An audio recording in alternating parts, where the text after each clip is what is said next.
मेरी जिंदगी के तो ढोंडे लग गए। जिस दिन से मेरी शादी हुई इतना मैंने खाना नहीं खाया जितनी मार खा चुका हूँ मैं अपनी बीवी से। मार खा खा के मेरी कमर की रीढ़ की हड्डी की चौथे नंबर की L4 के नीचे नस दब गई है, जिसकी वजह से एक बार बैठ जाता तो खड़े होते होते दिन ढल जाता है। अपनी शक्ल को देखकर इतनी घिन आने लगी कि जब जब इसे शीशे में देखता हूँ तो दिल करता है कि थूक थूक के अपने शीशे को धो डालूं। लेकिन अब मेरे सब्र का बांध टूट गया है और जैसे ही वो आएगी तो आज मैं एक सांस में सब कुछ फाइनल बोल डालूंगा। भाई आर यू श्योर ये सब तुम भाभी से बोल पाओगे? तुम एक काम करो, एक ऑडियंस पोल करा लो कि कितने भारतीयों को लगता है कि मैं ये सब बोल पाऊंगा या नहीं। अरे बोल क्यों नहीं पाऊंगा?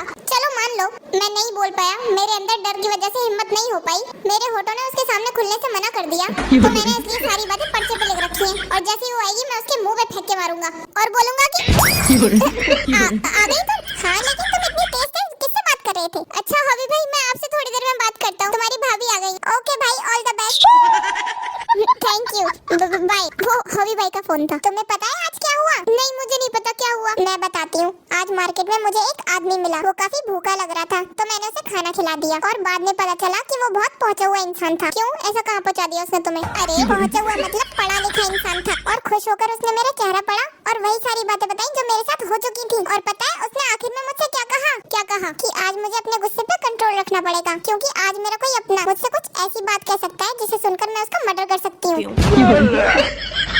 क्या? अच्छा वो सब छोड़ो, मैं वो सब मानती नहीं हूँ। तुम बताओ मुझे तुमने इतनी जल्दी क्यों बुलाया? ऐसी क्या जरूरी बात थी? बताओ।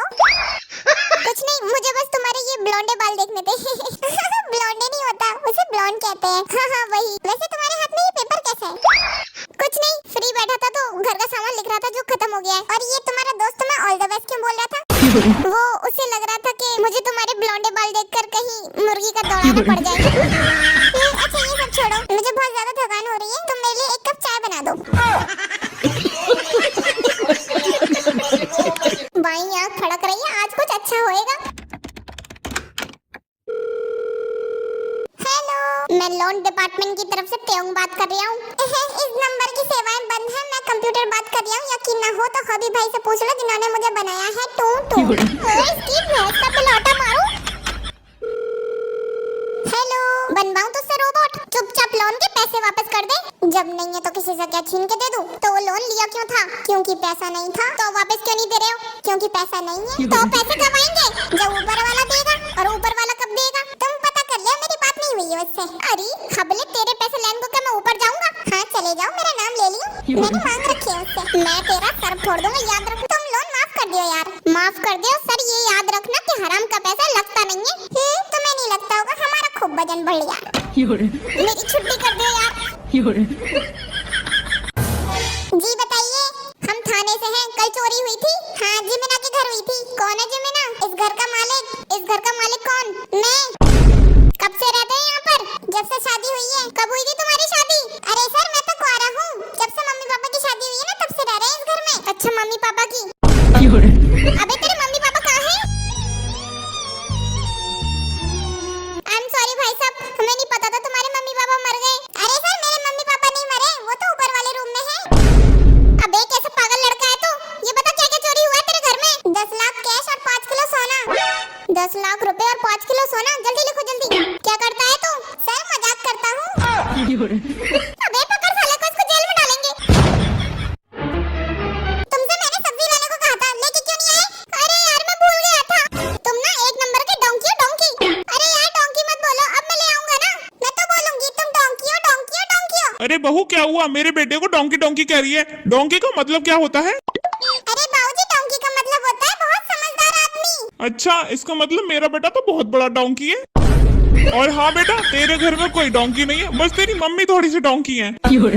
तुम्हें पता है इस घर में सबसे बड़ा डोंकी कौन है? सबसे बड़ा डोंकी मैं हूँ। और आगे से मुझे डोंकी पापा कहना। हाँ ठीक है बाबूजी, आगे से डोंकी पापा कह देंगे। अबे पागल औरत। अबे बेटा कहने दे इसे डोंकी। बहू तू मुझे डोंकी पापा कहकर। लोग खुद ही तो कह रहे हैं कहलवाने को। चुप हो जा। सुनिए। हाँ बोलो। मुझे ना आपकी एक हेल्प चाहिए। वो ना मेरा भाई बहुत परेशान है आजकल। 16,334 रुपए उस पर मेरे। एक चवन्नी नहीं दूंगा अब मैं। अरे बाबा पैसों की परेशानी नहीं है। हाँ तो अब तो तुम शादी के बाद मेरे साथ रहने लगी हो, तो अब कौन सी परेशानी हो गई उसे? उसकी गर्लफ्रेंड ने ना उसे छोड़ने की धमकी दे दी है। बेचारा दीवानों की तरह घूम रहा है, इसलिए प्लीज तुम उसकी गर्लफ्रेंड से बात कर लो, शायद वो तुम्हारी बात मान जाए। अच्छा ये लो बहाने मत करो, मैंने उसकी गर्लफ्रेंड को कॉल मिला दिया, बात कर लो प्लीज उससे। हेलो जीबिना, मैं अपने साले का जीजा बोल रहा हूँ।